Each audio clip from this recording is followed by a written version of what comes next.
Hello guys, हमने novel start किया था दी हाउसमेट जो कि लिखी है फरीदा मैकफेडन ने, और आज हम इसका चैप्टर 17 स्टार्ट करने जा रहे हैं। तो चलिए शुरू करते हैं। मिली। आज एंड्रयू और नीना की उस फर्टिलिटी स्पेशलिस्ट डॉक्टर से मुलाकात है।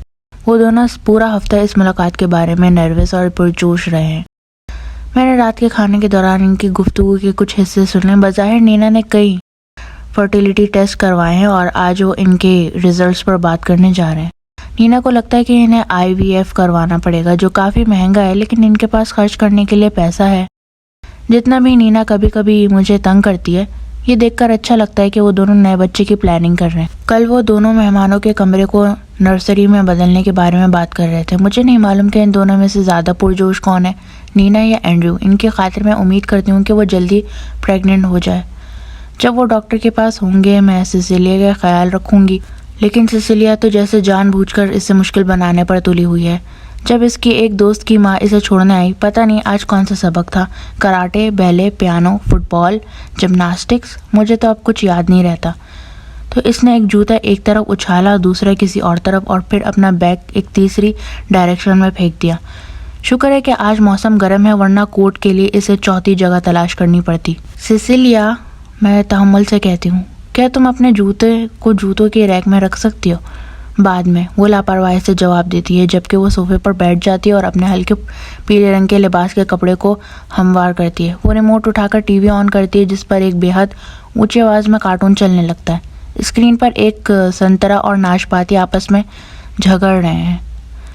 मुझे भूख लगी है। मैं गहरी सांस लेकर अपने गुस्से को काबू में रखती हूँ। तुम्हें क्या खाना है?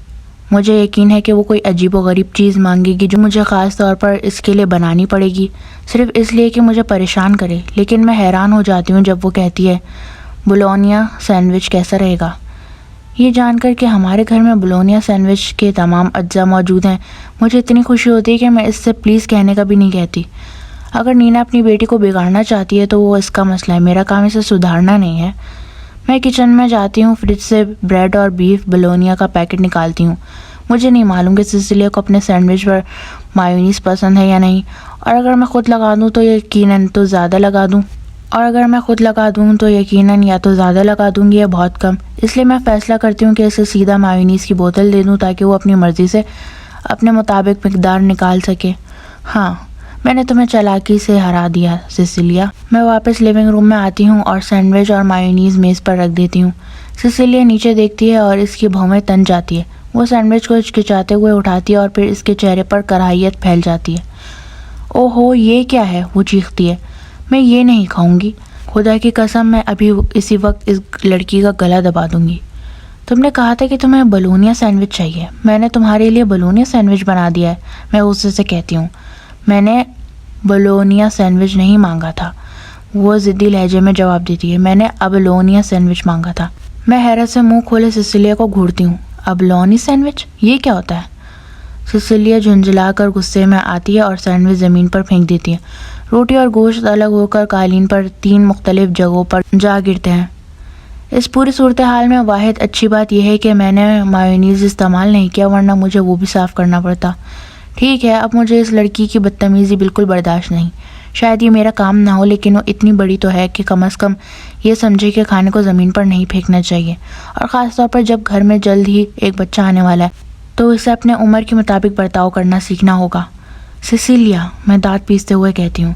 वो अपनी हल्की सी नोकदार थोड़ी उठाती है। क्या? मुझे नहीं मालूम कि मेरे और सिसिलिया के दरमियान क्या होने वाला था, लेकिन हमारे दरमियान होने वाला ये मुकाबला दरवाजे के खुलने की आवाज़ से रुक जाता है। यकीनन एंड्रयू और नीना अपनी अपॉइंटमेंट से वापस आ गए हैं। मैं सिसिलिया की तरफ से रुख मोड़ती हूँ और ज़बरदस्ती एक मुस्कुराहट अपने चेहरे पर ले आती हूँ। मुझे पूरा यकीन है कि नीना इस मुलाकात के बाद खुशी से फटने वाली होगी, मगर जब वो दोनों लिविंग रूम में दाखिल होते हैं तो इनके चेहरों पर ज़रा सी भी मुस्कुराहट नहीं होती। ये कहना कम होगा कि वो परेशान नज़र आ रहे हैं। नीना के सुनहरे बाल बिखरे हुए हैं और इसकी सफ़ेद ब्लाउज शिकन ज़दा है। इसकी आंखें सुर्ख और सूजी हुई हैं। एंड्रयू भी कुछ खास बेहतर नहीं लग रहा। इसकी टाई आधी खुली हुई है, जैसे वो इसे खोलने लगा हो और बीच में ही किसी और सोच में खो गया हो। दर हकीकत इसकी आंखें भी सुर्ख नज़र आ रही हैं। मैं बेचैनी से अपने हाथों को आपस में जकड़ लेती हूँ। सब खैरियत है? मुझे चुप रहना चाहिए था, ये ज़्यादा अक्लमंदी होती, मगर अब नीना की नज़र मुझ पर पड़ती है اور اس کا زرد چہرہ غصے سے سرخ ہو جاتا ہے۔ خدا کے لیے ملی، وہ مجھ پر برس پڑتی ہے، تمہیں ہر بات میں اتنی دخل اندازی کیوں کرنی ہوتی ہے؟ یہ تمہارا معاملہ نہیں۔ میرا گلا خشک ہو جاتا ہے۔ مجھے بہت افسوس ہے نینا۔ نینا کی نظریں فرش پر پھیلی ہوئی گندگی پر پڑتی ہے، سیسیلیا کے جوتے، کافی ٹیبل کے پاس گرا ہوا بریڈ اور بلونیاں، اور پچھلے 1 منٹ میں کسی وقت سیسیلیا خاموشی سے لیونگ روم سے نکل گئی ہے اور اب کہیں نظر نہیں آ رہی۔ نینا کا چہرہ غصے سے بگڑ جاتا ہے۔ کیا واقعی مجھے ایسی گندگی میں واپس آنا پڑے گا؟ میں آخر تمہیں کس چیز کی تنخواہ دے رہی ہوں؟ شاید تمہیں کوئی اور نوکری ڈھونڈنی چاہیے۔ میرا گلا خشک ہو جاتا ہے۔ میں ابھی صفائی کرنے والی تھی، میرے لیے کوئی زحمت کرنے کی ضرورت نہیں، وہ اینڈریو کو غصے سے گھورتے ہوئے کہتی ہے، پھر ناک چڑھاتی ہے۔ میں لیٹنے جا رہی ہوں، میرے سر میں شدید درد ہو رہا ہے۔ نینا سیڑھیاں چڑھنے لگتی ہیں اور اس کی ہیل کی آواز ایسے گونجتی ہے جیسے ہر قدم پر کوئی گولی چل رہی ہو، اور پھر اس کے بیڈ روم کا دروازہ زور سے بند ہونے کی آواز آتی ہے۔ صاف ظاہر ہے کہ ان کی اپوائنٹمنٹ اچھی نہیں رہی۔ اس وقت اس سے بات کرنے کا کوئی فائدہ نہیں۔ اینڈریو لیدر کے صوفے پر ڈھہ جاتا ہے اور اپنا سر پیچھے ٹکا دیتا ہے۔ یہ بہت برا ہوا۔ میں اپنے ہونٹ کاٹتی ہوں اور اس کے پاس بیٹھ جاتی ہوں، حالانکہ میرا دل کہہ رہا ہے کہ شاید مجھے ایسا نہیں کرنا چاہیے۔ آپ ٹھیک ہیں؟ وہ اپنی انگلیوں سے آنکھیں رگڑتا ہے۔ بالکل بھی نہیں۔ کیا آپ اس بارے میں بات کرنا چاہتے ہیں؟ بالکل نہیں۔ وہ ایک لمحے کے لیے آنکھیں بند کر لیتا ہے، پھر ایک گہرا سانس لیتا ہے۔ یہ ہمارے لیے ممکن نہیں، نینا کبھی پریگننٹ نہیں ہو سکتی۔ میرا پہلا رد عمل حیرت کا ہوتا ہے۔ میں اس بارے میں زیادہ نہیں جانتی، لیکن یہ یقین کرنا مشکل لگتا ہے کہ نینا اور اینڈریو اس مسئلے کو پیسوں سے حل نہیں کر سکتے۔ میں نے کہیں خبروں میں سنا تھا کہ 60 سالہ خاتون بھی پریگننٹ ہو گئی تھی، لیکن میں یہ سب اینڈریو سے نہیں کہہ سکتی۔ انہوں نے ابھی ایک مشہور فرٹیلیٹی اسپیشلسٹ سے میٹنگ کی ہے۔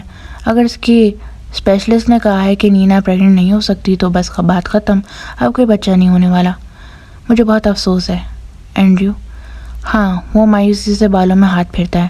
میں خود کو سمجھانے کی کوشش کر رہا ہوں، لیکن یہ ماننا مشکل ہے کہ میں بالکل بھی مایوس نہیں ہوں۔ میرا مطلب ہے میں سیسیلیا سے ایسے محبت کرتا ہوں جیسے وہ میری اپنی بیٹی ہو، لیکن میں چاہتا تھا، میرا مطلب ہے میں نے ہمیشہ خواب دیکھا تھا۔ یہ ہماری اب تک کی سب سے گہری گفتگو ہے۔ یہ اچھا لگ رہا ہے کہ وہ مجھ پر اپنا دل کھول رہا ہے۔ میں سمجھتی ہوں، میں آہستہ سے کہتی ہوں، یہ آپ دونوں کے لیے بہت مشکل ہوگا۔ وہ اپنی گود کی طرف دیکھتا ہے۔ مجھے نینا کے لیے مضبوط بننا ہوگا، وہ اس خبر سے بالکل ٹوٹ چکی ہے۔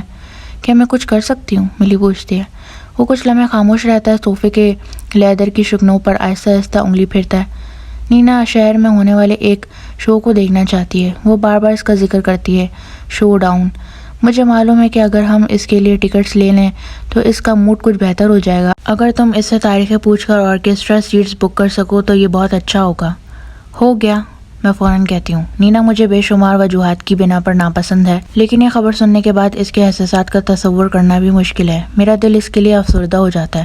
اینڈریو اپنی سرخ آنکھیں دوبارہ رگڑتا ہے۔ شکریہ ملی، سچ میں نہیں جانتا کہ تمہارے بغیر ہم کیا کرتے۔ مجھے افسوس ہے کہ نینا کبھی کبھار تم سے برا برتاؤ کرتی ہے۔ وہ تھوڑی چڑچڑی ہے، لیکن وہ واقعی تمہیں پسند کرتی ہے اور تمہاری مدد کی قدر کرتی ہے۔ مجھے یقین نہیں کہ یہ سچ ہے، لیکن میں اس سے بحث نہیں کرنے والی۔ مجھے اس نوکری پر اتنی دیر تک کام کرنا ہوگا جب تک کہ میں مناسب رقم نہ بچا لوں، اور جب تک میں یہاں ہوں مجھے اپنی پوری کوشش کرنی ہوگی کہ نینا کو خوش رکھ سکوں۔